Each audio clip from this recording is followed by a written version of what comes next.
Hey, welcome back to my channel. I'm just gonna wait for my dog to finish eating very noisily, and then I'm gonna tell you about a t-shirt hack.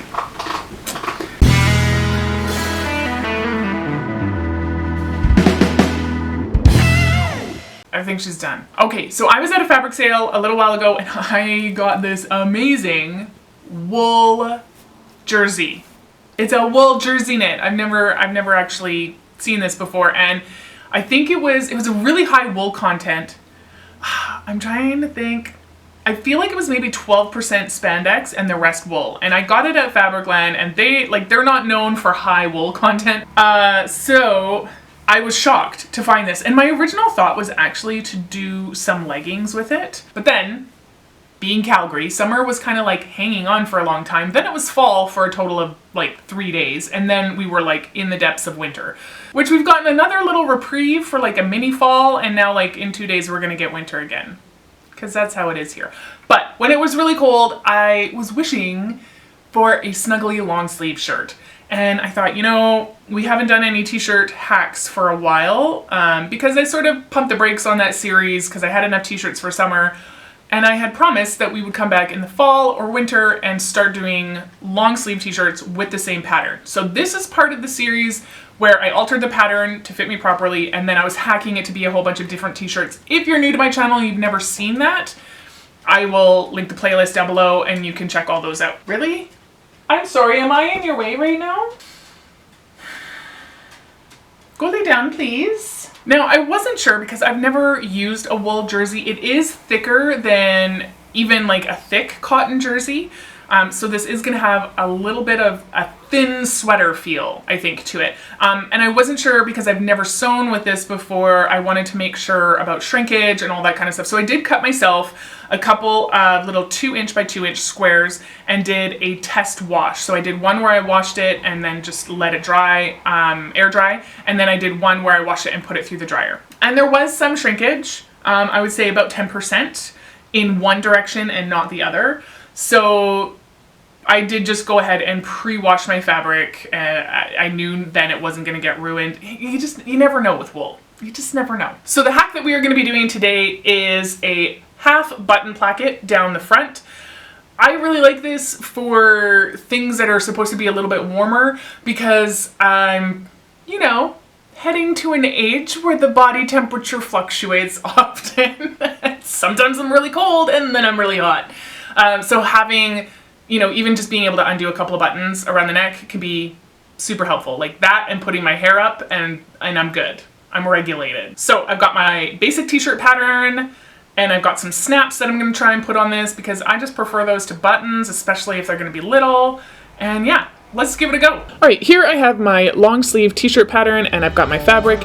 Any t-shirt pattern will do, any t-shirt fabric will do. I've got also this little bit of scrap left over from another t-shirt and it's a bit thinner, so I'm gonna use that for my placket.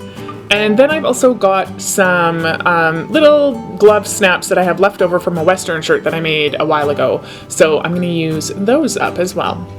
Which is why I'm sticking with the thinner jersey for the placket, because I don't want my placket to be so thick that my snaps can't go through it. All right, so here I have my front pattern piece and I'm just gonna hold it up to my body and see where I want my, like how far down I want my placket to go. So I'm just gonna make a mark at 6 inches. This is totally gonna be whatever you want it to be, you decide. But yeah, I like mine. I feel like it's gonna be good at 6 inches.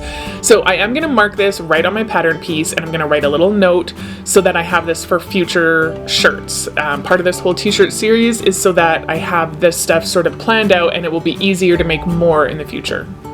Next, I'm gonna cut out all my pieces as per the instructions that came with my pattern. So you can see here that I've gotten my front pattern piece that's already cut out.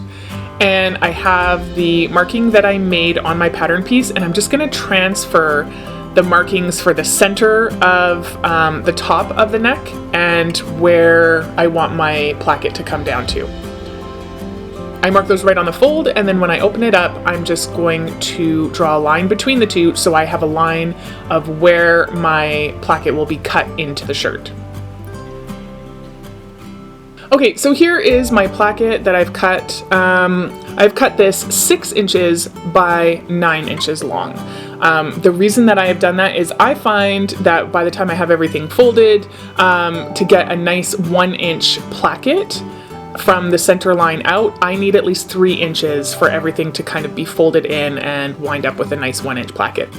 I've made it 9 inches long because I want my placket to be 6 inches, so I've given myself that extra 3 inches. I can trim it off if I need to, but since this is an experiment and I'm not 100% sure, I've given it just that little extra length. So what I'm going to do is I'm going to mark a stitching line of 1/4 inch on either side of that center line, and that's just to help guide me when I'm actually sewing this onto my shirt. And I'm also going to mark 6 inches down so that I know how far to stitch my placket. Alright, so I have my shirt front and it has its center line marked on it. I also have my button placket piece and it has its center line and its stitching lines marked on it. So what I'm going to do is I am going to layer my button placket piece on top of my t-shirt piece, and I'm layering these both with wrong sides facing up. It's going to seem counterintuitive, but I promise it will all make sense in a little while here. Alright, so here you can see I'm overhanging my placket piece into my neckline a little bit. That's so that I don't have a weird like jog or drop or whatever when I sew it all together. I ended up overhanging it by about 1/2 inch, and I just made the line at the bottom of the placket, like the stitching line, a 1/2 inch lower as well, so that I'm still sticking with a 6-inch opening. But it just gives me a little bit extra fabric at the top to play with when I have to fold things in. So now I'm going to go stitch all the way down one side, across the bottom, and all the way up the other side of the stitch line. Okay, that is all stitched on. Most of my chalk has rubbed off, but you can see that it's on there, and so is some lint. Alright, now comes the nerve-wracking part. I'm going to cut all the way down that center line to about 1/4 inch away from the bottom stitch line. Then I'm going to sort of make a triangle and cut from that center cut out to each of the corners. Okay, before I actually build this weird piece of fabric now that is stuck to my shirt into a placket, I am going to cut myself some interfacing, which will mercifully give us a bit of contrast when I'm pointing things out. Because I'm putting snaps in, I want to make sure that my fabric is going to be strong enough to deal with the pulling the snaps apart. So I'm just going to cut 2 pieces of interfacing, and this is fairly light interfacing. I don't want to add a whole bunch of bulk because again, the pins on my snaps that have to go through the fabric are only so long, but I do want to add a little bit of extra strength. Okay, so I have my pieces of interfacing cut, and you can see that I haven't put my interfacing over my seam allowance because I really don't want extra bulk there. So I'm just going to follow the manufacturer's instructions and put my fusible interfacing on. Okay, so that is all fused together now. Now the next thing I have to do is one side of my placket needs to get trimmed down. So this right-hand side here, I'm trimming the bottom of it flush with the stitching line for the bottom of my placket. And that's because that actually is going to get folded back to inside the shirt. And that is going to be the inside part of the placket. So I don't need that extra bit hanging down at the end.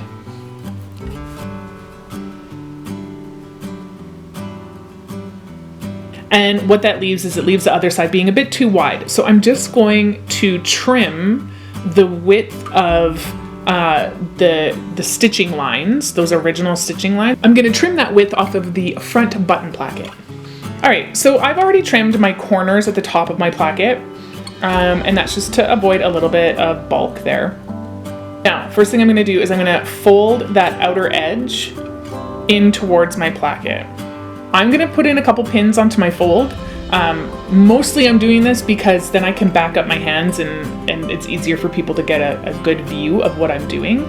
So I've got my folded edge on the side. I'm now going to fold down the top of the placket, and I'm going to make sure that the height of that matches where my neckband is. Remember, we left that little bit extra at the top? Okay, there was a little bit extra that could have been taken out of that corner, so I just snipped that away. Okay. So all my edges are folded now. Now I'm going to take that outside folded edge and I'm going to lay it on top of the stitching line from where I stitched that placket on. Okay, so it's just laying kind of right on top of it, so it's not peeking out at all, it's hidden, but my placket's laying on top of it. Once I get that to where I like it, I'm just going to reposition the pins that I've already got in there just to hold everything in place. And you don't really need to worry about the bottom edge.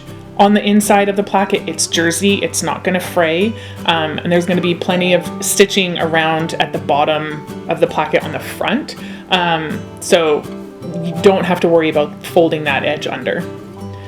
Just like I did on the other side, I'm going to start by folding the top of my button placket down, and I'm going to match that with the height of the neckband on the shirt.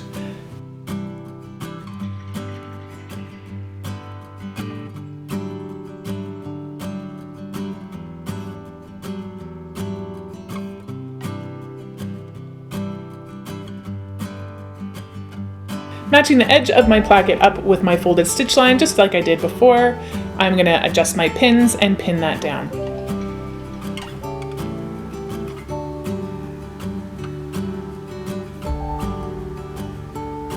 So the first thing I'm going to sew is I'm going to go around the inside placket, since it doesn't go as low, and I'm just going to top stitch all the way around all four sides of that placket.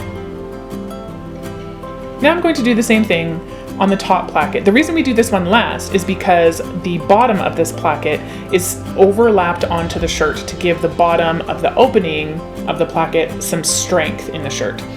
Okay, so I'm going to go ahead and I'm going to sew the two long edges and the top edge of my placket first, and then we'll talk about the bottom. Okay, so I've sewn the two long edges and the top edge of the top layer of my placket.